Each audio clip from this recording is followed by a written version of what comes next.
We do. Cool. There we go. All right, ladies and gentlemen, welcome to a special edition of the Stoop.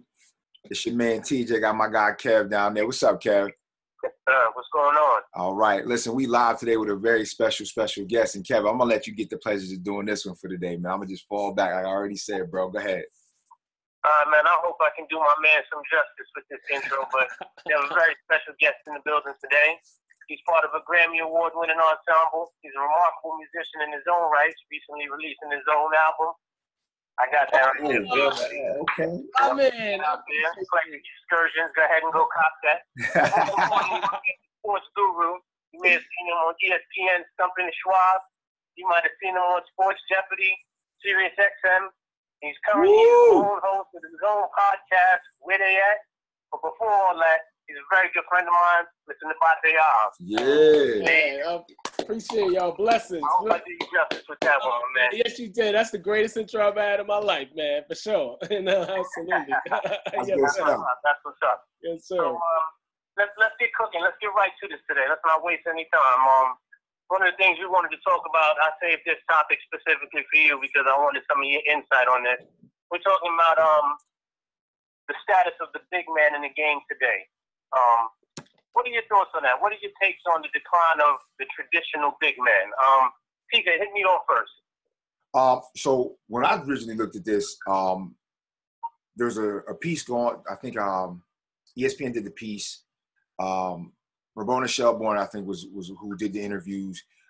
She got some of the most game-defining, redefining big men of the 90s era. She spoke to David Robinson, Patrick Ewing, Hakeem Olajuwon.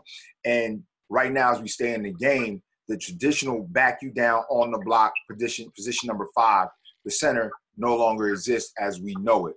And what stuck out to me is that growing up in the 90s era, where there was some formidable duos, but you also had that dominant big man. And if you look at the 90s, other than Michael and Scotty, the other championships that were won by a dominant big man in Hakeem Olajuwon in that back-to-back Clutch City series.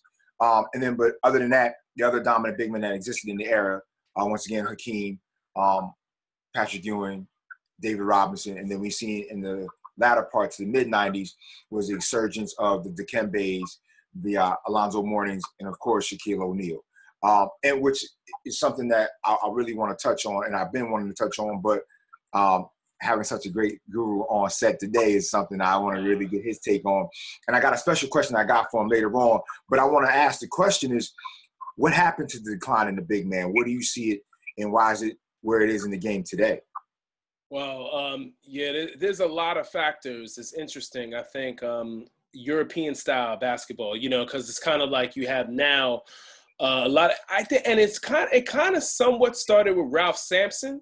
Ralph, when he got to the league, because he had to play power forward to Hakeem center when they were the Twin Towers in the mid '80s, and Ralph was starting to take the game a little bit to the outside, start to create off the dribble at 7'4". But of course he wasn't shooting threes because 3-point shot wasn't really prevalent until like the early 90s. That's when you started to see more 3-point shots. But I think Ralph Sampson had a little bit to do with it, but also the European influx, like Arvydas Sabonis. Remember Arvydas Sabonis, when he wasn't in his prime, because we didn't get to see him in his prime, unfortunately. Imagine like pretty much what Kristaps Porzingis and Jokic are. That's what Arvydas Sabonis was in his day, in his prime, when he was in Europe. But he didn't get to come to the NBA. He was part of the Soviets, So, but I think a lot with the European big man coming in, like you had like a lot more outside shooting and everything. And then like a lot of players, like when coming up in the AAU, a lot of the players, the 6'10", the 6'11's KG, you notice he started to pop from the outside. He started to create off the dribble with his handle. He had Chris Webber as well, doing like the mid-range game and everything like that. And then it evolved with big men starting to take it out.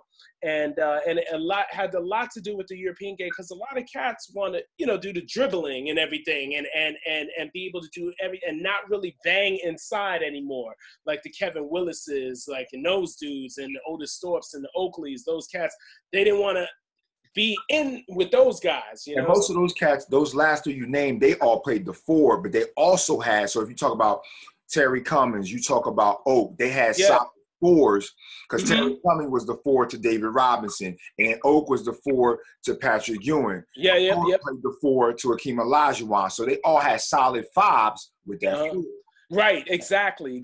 So I think a lot of the European, and it was funny on my podcast talking with Jerry Colangelo, he said that like a lot European based, and also a lot of the big men don't, you know, and also it's funny, maybe it could be a sociological thing too, where a lot of people don't want to get, you know, the tough get going. People don't want to get in that heat, you know, get inside and really bang inside. Like really one of the last, like Shaq and Morning are like the last cats when you think about of the center position that you mentioned that are really engaged in physical activity inside. So, but yeah, that's what's going on. And 3-point shooting is like, you know, you have teams shooting more threes than twos now. So Shaq made a good point on Inside the NBA a couple weeks ago, and he said that his game could still transcend to this era today. I want to get both of y'all's take on that. And not only that, but also looking back in that glorious 90s run where we had some dominant big men. Do you see anybody, could Shaq's game translate today? And if not him, who else do you think may be able to play and get dominant minutes in scoring in today's era of basketball? Well, I think right now we still do have some traditional big men, but most of them, for the most part, are what I would consider more so the role players.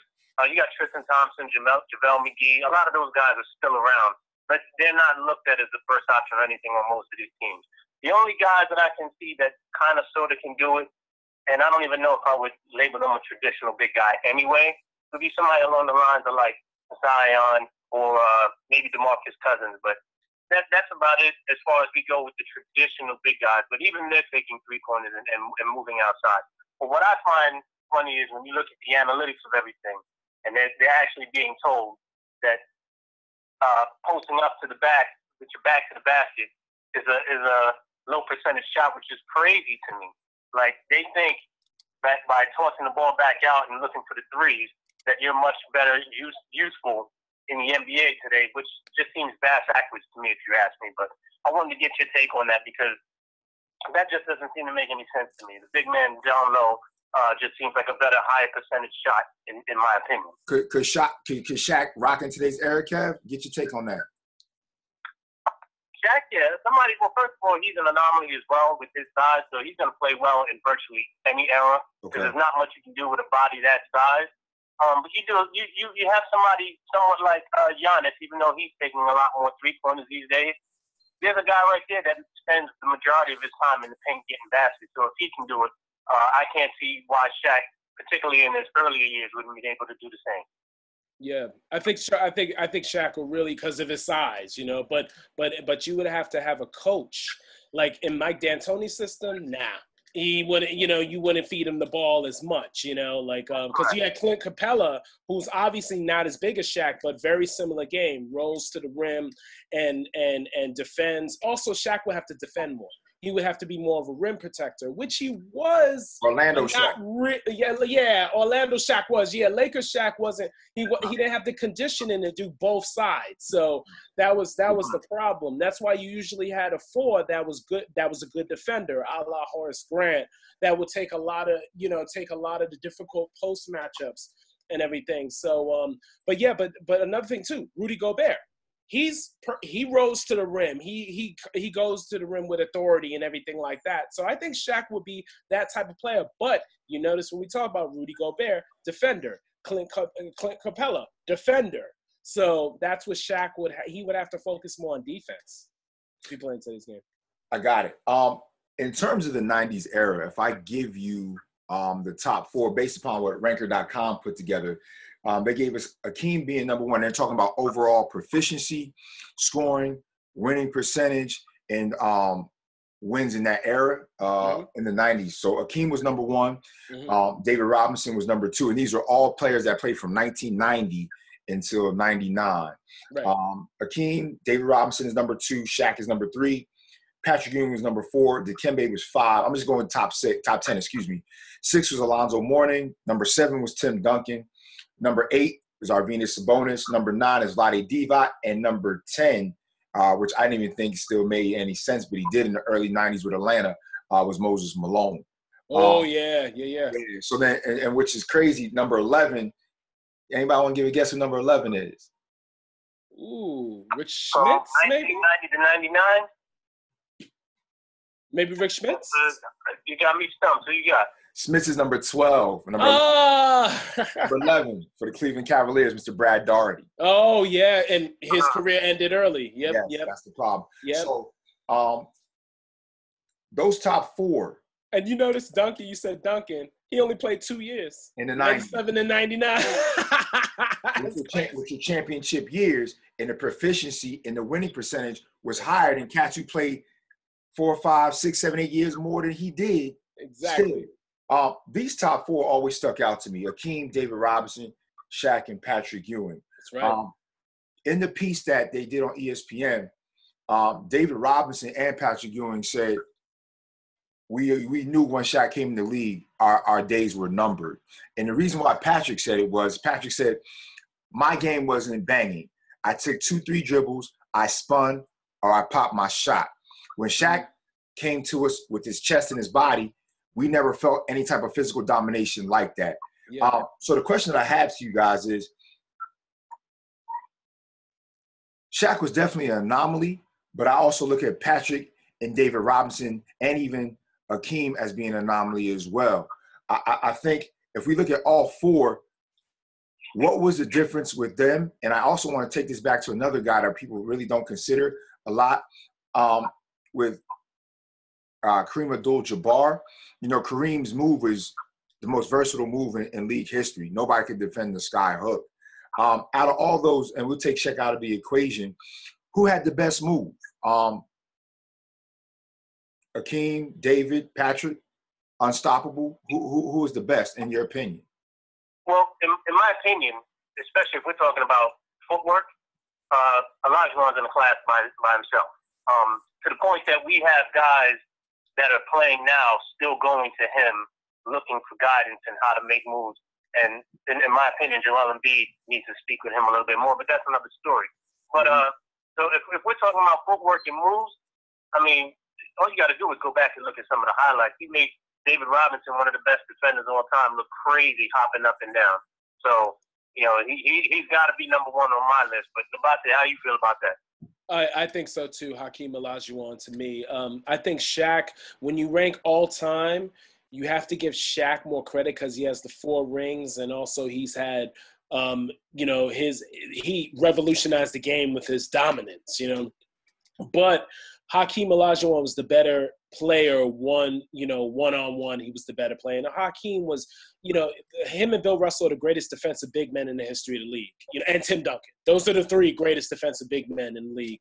And Hakeem could do anything. He can guard 3. He could guard 3 positions. He could guard the 3s, 4s, and 5s. You know, he was. I mean, there was a couple seasons he had averaged 2 steals and like 4 blocks a game.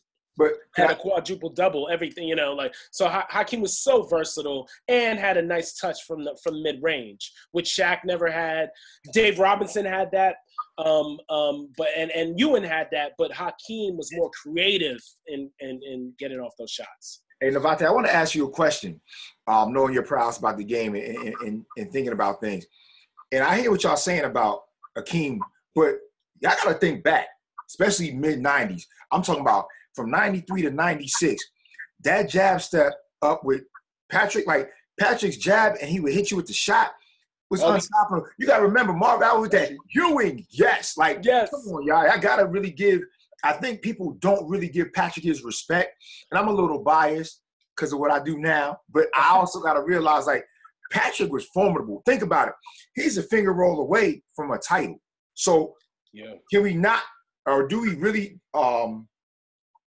you know, not so much underrate, but do we overshadow Patrick because he was in the same era of Hakeem?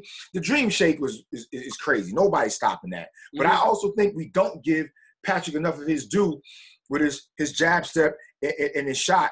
and also being just strong going to the basket and backing down. And before I'll let you add to that, Kevin. You're right. I think Ewan, I give him a lot of credit because he never had a number 2 option on the team. He never had an all-star caliber number 2 option. And Hakeem was the same. Hakeem was the same too until he got Drexler. But Hakeem already had a title beating Patrick. Before. But no, Patrick though, the knee problems early in his career kind of robbed him of the athleticism that Robinson and Hakeem had. And Shaq, of course, had athleticism and strength. But I think that's what robbed Patrick from him really being explosive. But he was so crafty. And he's underrated. He is underrated for sure because you look at it like he carried that team. And the East was more prevalent when you had the Bulls, the Pistons, the Celtics, early 90s. The Celtics was still there, But the Bulls and Pistons, those were the teams, And then you had the Heat too. And so a lot of competition in the East. And so, Patrick, a lot of props. I see what you're saying, TJ. Kev, what you thinking? I'm gonna have to agree with you. I mean, aside from not having another All-Star, he's probably one of the top 50 players that has never even had another Hall of Famer alongside him at any given point in his career. So Patrick Ewing by far is underrated. I don't think many people would disagree with that. Nabate, we did something earlier on one of our segments on our shows. Kevin and I talk about the best 1-2 punches, the best combos. But we want to get your intake while we got you live on our show today. And I want to put it back to because you just made a great point with Patrick never having a great all-star around him. Not until his latter years, they brought on Allen Houston and Latrell and those guys. But his window was definitely closing at that point in his career. But in your take over the years, and if you want to rank them, top 3, top 5. What were the best combos of big man and maybe a guard or 4 or 3 or 4 that are pretty much prevalent in your mind today that sticks out? Ooh, well, okay. Well, I have to think about the order. But I mean, of course, of course, Shaq and Kobe, of course, Shaq and Penny too. When Penny was, imagine if they were together, and I think Orlando messed that up with not, giving Shaq the respect to pay him. Because Shaq would have stayed there. He loved Orlando. Right. He would have stayed there, but they didn't give him the respect. And Jerry West came in and swooped him because Jerry West is as real as they get. He's a real dude. You shake his hand. He's integrity, So that's when they Shaq go to LA. But Shaq and Penny, I would say too some underrated. Lou Alcindor and Oscar. Too. Even though Oscar was fading. Lou Alcindor was, and him were still like a great combination too. What's that, 67, 68? 68 was when Kareem was drafted. So so 68 to 72 because Oscar, Oscar retired in 72. Yeah.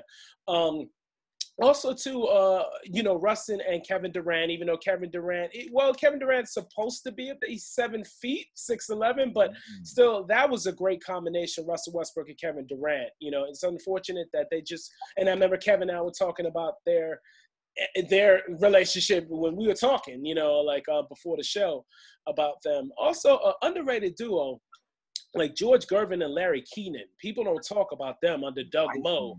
In the late 70s with the Spurs, like Larry Keenan. That's ABA love. Yeah. And then their early NBA years, late 70s and 80s, like those cats, beautiful combination there. And I'm trying to think other big, who could have been Mourning and Johnson would have been special. LJ and Alonzo Mourning, but that was a whole ego thing, and they totally didn't get along. So that duo could have been at the time great in Charlotte, because they were building something, but then of course, it didn't work out.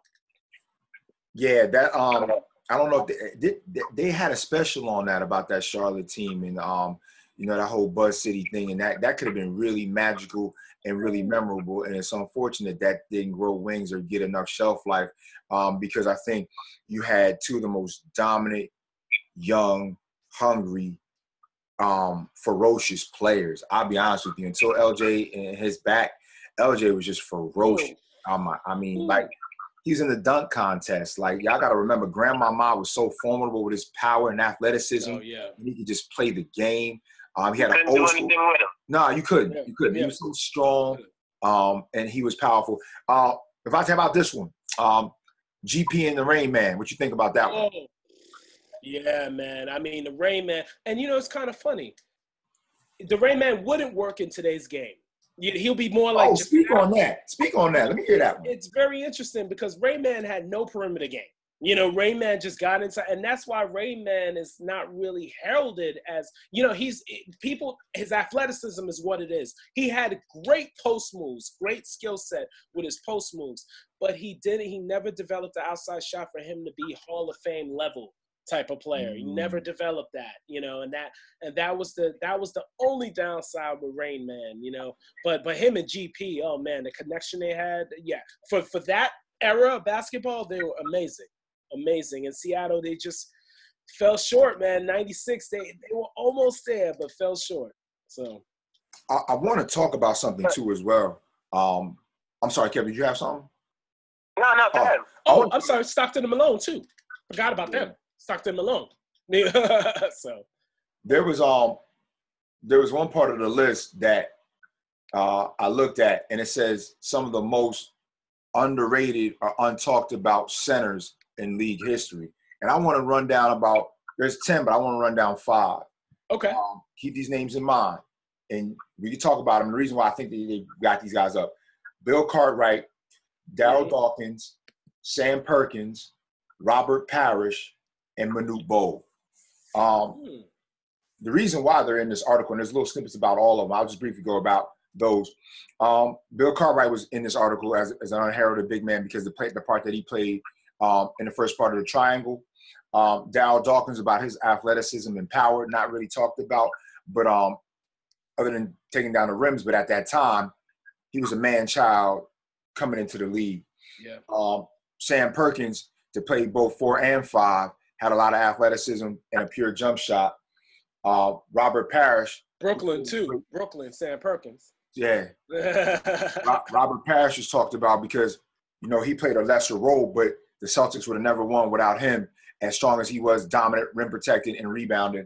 And last but not least, they said Manute Bol because he brought a lot of people out because you had to respect his jump shot. And you think about it, Manute would hit 2 or 3 a game and open up the rest of the floor. And he was a shot blocker, unbeknownst at that time, being so long.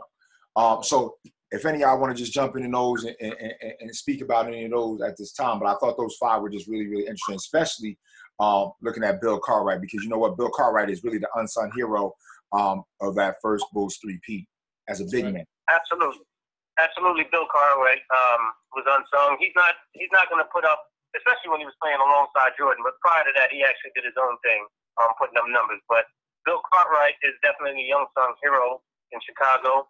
That triangle offense and some of his unspoken leadership on that team. So I would definitely say he's underrated. I'm not sure. I'd put him top 5. And they said they had him at what, number 2? Yeah, 2 in the top as unsung hero, unsung centers in league history. They got him.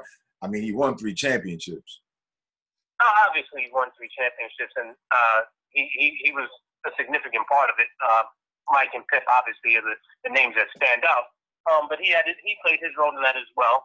But I don't know if I'd give him top 5. But he definitely had better years prior to that run. But top 5 all time, I don't know. What do you think about that? He was serviceable prior to Patrick getting to New York in that trade with Oak and everything else. So it wasn't like Bill Cartwright wasn't playing, or even his years, I think, in Seattle as well. So, Bill Cartwright could play, but I mean, they got him as number 2 as the second top unsung center in NBA history. Yeah. Like Bill Cartwright with the Knicks, his first 3 years with them, 2 or 3 seasons with the Knicks, he was incredible. He was better then. Yeah, he was really he carried that team. He was, rookie of the year.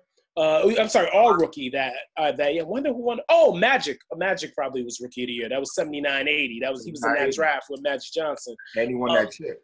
Yeah. So, but yeah, Bill Cartwright, no, definitely very crafty inside, very, very efficient, and he had some injury problems here and there. But then what I liked was that he was really a mentor for Patrick.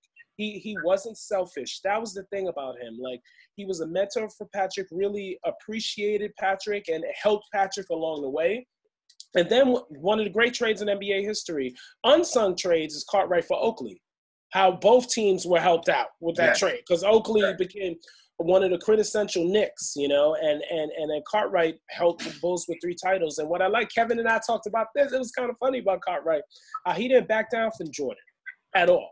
You know, like he was the guy that did, like he and Jordan would go at it. But let me tell you, it told Jordan that he wasn't going to get away with intimidating someone, whatever. And Jordan saw that Cartwright was just as competitive, you know, and everything. And it showed with Cartwright winning those rings. And then he was one of the few centers to be a head coach in the NBA. Very cerebral guy. You know, because of course we can talk about the lack of centers that coach in the league. You know, like we talk about that because you notice most of the head coaches are guards, basically. So were guards. So Bill Cartwright in that second set of three-peats, you know, he was actually an assistant on the bench.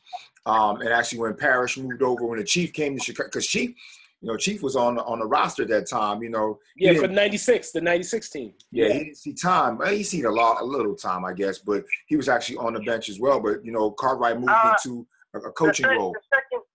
The second three-peat, if I'm not mistaken, Cartwright, I don't think he was with the Bulls at that particular time. For the second set? He became an assistant coach. Assistant coach. Oh, assistant coach. Yeah, under Phil. Yeah, under Phil. Yep. Job, yes.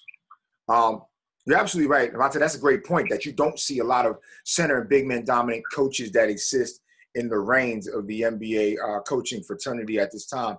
And quick question, why do you think that exists? Because there were some real good, and there's some great big men right now. Because think about it. One of the unsung,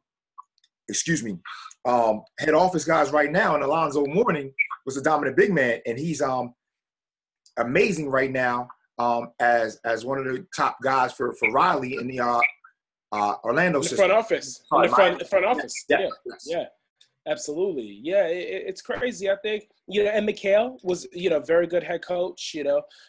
It's weird, I guess, because they see point guards, they're the floor generals, they're the floor leaders. So that's why a point guard would get more of an opportunity to coach. And centers, I don't know why that is, because Patrick Ewing, for example, never got an opportunity to be an NBA head coach. Just give him an opportunity. If he was 19-63 one season, then okay, he got his opportunity. But I just don't understand why, because when you look at centers back in the day, they were like the safeties of defense. They would see everything, and they would let people know. That's what made Bill Russell legendary, because he would let everyone know in front of him, you know. And Rudy Gobert is like that too. Like he would be guiding everyone, you know, like defensively. That's why he's such a monster defensive player. But yeah, it's weird. I don't know why. I can't pinpoint it, but I guess they go more with point guards because they're floor generals. But it's just getting the opportunity when you could get. You get in, you can fit in. The game has just changed that much where it used to be inside out or outside in, I'm sorry. And now with so much on the perimeter that as you said, that the center used to be like the general that would run things. And the game has changed so much. That isn't a factor anymore, where you have these guys that the centers are out taking three-pointers just as much as everybody else, which brings us back to our original point in the whole conversation, the decline of the big man. And I guess it's not only taking place on the floor, but it's having an effect in the office as well. Mm-hmm.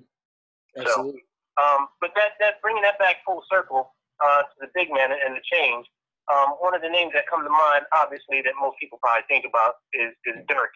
He was probably, we spoke about Sam Perkins, of course, and we also had Manute Bol that shot threes and so on and so forth. We had some other guys that did it as well. But somebody that essentially made a living doing it as a big man is Dirk Nowitzki. And my question to you guys is, how much credit does he get for what we currently see happening to the big guy? He gets a lot of credit, you know, for sure, because with his that fadeaway shot that's unstoppable right there at 7 feet and having the reach to shoot right over you. And also just to be able to create off the dribble. And the thing was that he's not that quick, but he knows how to get to his spots. That's an influence right there, where you don't have to be quick or you don't have to be fast. Like you just know where your spots are. And that takes practice. That takes a lot of preparation in your development. And like, you know, taking the time in the gym, knowing like, okay, right here, top of the key, just go left real quick and I can find my shot. And he had the the reach to be able to shoot right over, Nowitzki, for sure. Like, great player from that standpoint. And the European, once again, the European big man, like that's how he's influenced that style and he's influenced not just Europeans, but influenced American players as well. Everyone has respect and love for Dirk Nowitzki. Hey, fellas, I know we have a couple more minutes on our session to wrap up. We have about five and a half minutes left. I want to pose this question to you before we wrap some things up. If you had to start an NBA franchise today, but you can use any era and select two big men, maybe your first unit and your second unit, who would be your two and why? Kev, you can go first. My two big men? I'm going to start with Olajuwon, and I'm going to go with Bill Russell. Okay. I think that's pretty self-explanatory right there. I mean, you have probably the greatest champion, well, undoubtedly the greatest NBA champion that we have. The man's got 11, and everything that he could do with the ball as well as defensively. And then we bring it a little bit more current with somebody like Olajuwon with the footwork and the jump shot, and he's also a defensive juggernaut as well. So if I'm going with two big men, classic big men, I'm going with those two. Nabate? Ooh, I'm gonna go with this. I'm not the greatest fan of one of the guys I'm gonna mention from the stand, but he's dominant. It's Shaquille O'Neal. I would go with Shaq, but then I would go with KG to be next to him. Ooh. Because the reason why KG is so unselfish.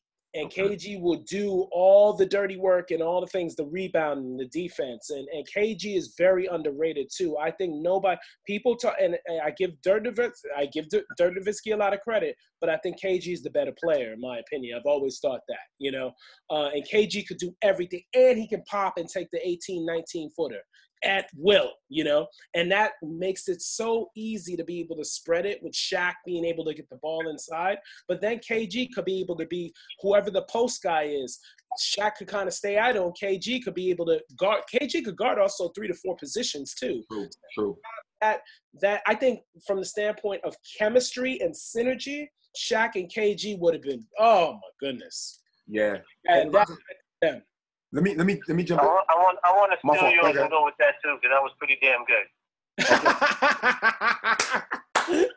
My God. Yes, sir. let me spin this one too. It's one of the things I thought about earlier when I was taking my notes down. For whatever reason it is, in NBA lore, when we're talking about, just going on these debates and talking about big man positions, whether it's guards, forward, small forward, power forward, and centers, two guys that you never really readily hear about in conversation. And maybe because they're lost in the early 2000s, but they were prolific in their own right in their time capsule and their windows. The first gentleman, Orlando Magic, Dwight Howard, and I also thinking about Ben Wallace. If I tell you, in your personal view, why don't you think those two guys are very much mentioned? We know Dwight has had his stories and injuries and things of that nature, but Orlando Magic, Eastern Conference Finals, NBA championship, Dwight Howard was prevalent, especially with a dominant guard like Jameer Nelson was in his heyday. And also Big Ben. Big Ben is really never, ever talked about, but we're talking about a multiple-time defensive title winner, defensive champion, like great guys. Just give your insight on that. And we're talking about NBA big men real quick. Yeah, great question. I think the very limited offensively. Okay. Very limited. I mean, Ben Wallace had no type of offense, and Ben Wallace was able to be great in focusing on his role because he was a role player, but an extraordinary role player, knew his role well. And when you have offensive guys like skilled guys like Rashid and skilled guys like Rip Hamilton and Chauncey Billups right there, all Ben had to do was play defense, basically, and never had any type of offensive game. But Dwight Howard disappoints me because it's so funny. He's one of those players, right, Kevin? There's some athletes, and this would be a great show too, great topic, of players that are still Hall of Fame worthy, but didn't fulfill their potential. Could have been on the pantheon with Wilt and with Russell. Could have been up there, but didn't. But still Hall of Famers. It's kind of like you strive for excellence to achieve mediocrity.